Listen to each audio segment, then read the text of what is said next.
Your head coach Brad Laird, looks like a well-rested head coach Brad Laird. Demons coming off a bye week. Coach, how nice was it to be a fan Saturday and just sit there and watch College game day and watch a bunch of games? Initially it is. It's good to get a break, and I think more so for our players.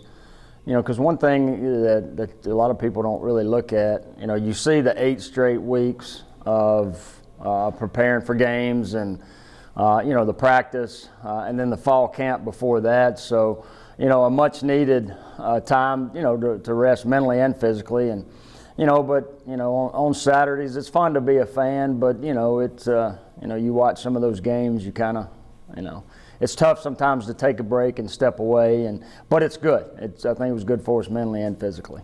Are you able to be a fan, or do you find yourself maybe watching a defense and trying to make adjustments on the fly? No, I'm a fan. I'm not an armchair quarterback when it comes to that. Coaching hat comes off, fan hat comes 100%. on.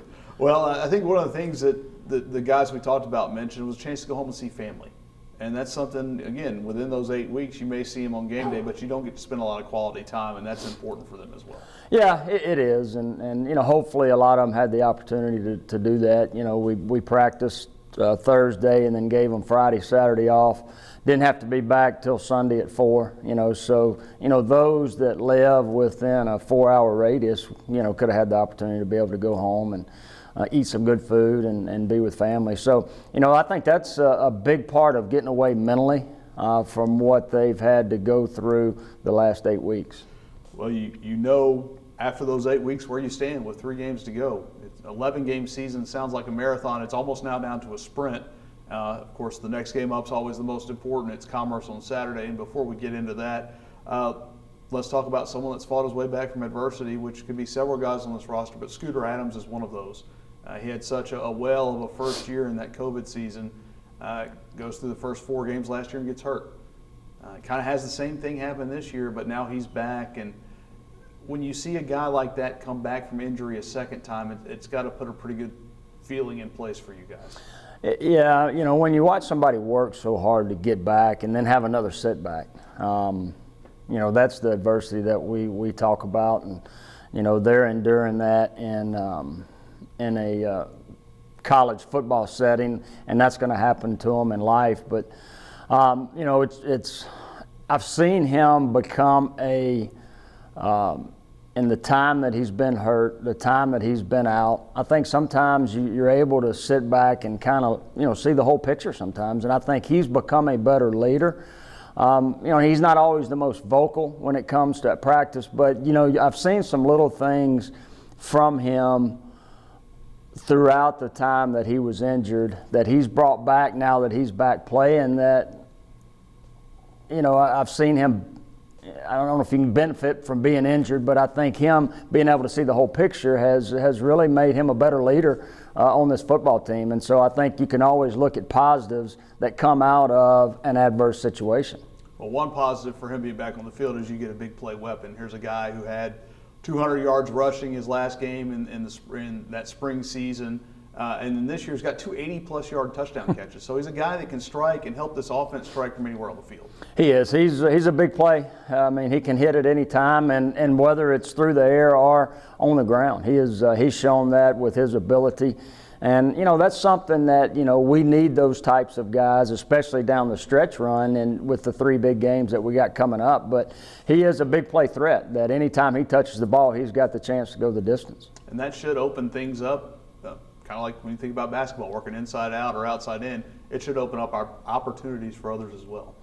Yeah, and I think if the big play opportunities in the run game, is going to open up things, I think, for this offense to be more balanced, to be able to be more productive, being able to run the football when we want to. Talked to Trey Williams, one of those 6-year seniors. There's a few of those because of COVID that are still on this roster. When you look at where you are, 3-0 in conference with 3 games to go, when you take a big picture look, how, I don't know if special is the right word, but it's got to feel good again for those guys who have been here through everything to look and say, we've got 3 weeks to play for everything we've ever wanted.